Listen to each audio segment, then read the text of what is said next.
I grew up in Bogota, Colombia. I used to like to take things apart. Even at something like 12 years old, I would claim that I could fix radios. My neighbors would give me their radios, and I would just take them apart and hit them or something. And they work sometimes, sometimes they wouldn't work. I always wanted to understand why they did work or why they didn't work. So many of them lost their radios. When I started to go to school as a physics student, I didn't quite understand what I was doing until I started to realize how challenging it was. I wanted to take on the challenge. I never looked back. I wanted to continue my education. My main goal was to become a PhD student and go to academia.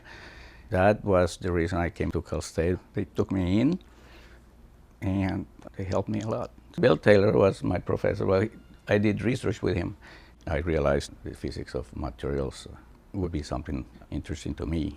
My specialty is nuclear magnetic resonance of materials. So we study mostly magnetism and superconductivity of new materials developed by collaborators around the world. We use magnetic resonance to basically take a picture of the inside of the material and find out what the nuclei in the material are seeing around them. And that will give us an idea of what the electronic environment is doing. And so we kind of interview the nuclei to understand what the electrons are doing. My very first student, he was 17 when he started with me because he was an hipster.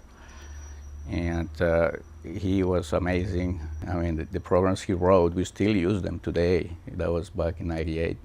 I've had so many students over the years.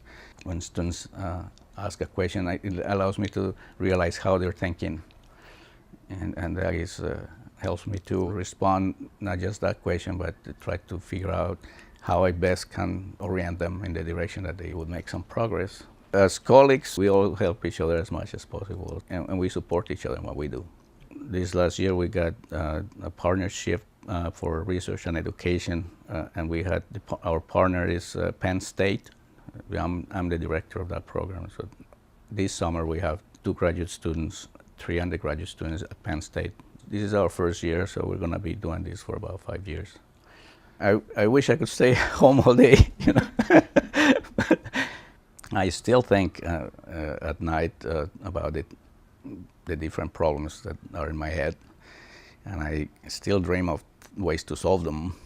So when that happens, I wake up and I'm thinking that I have to go to work and do that. I have to go and try it.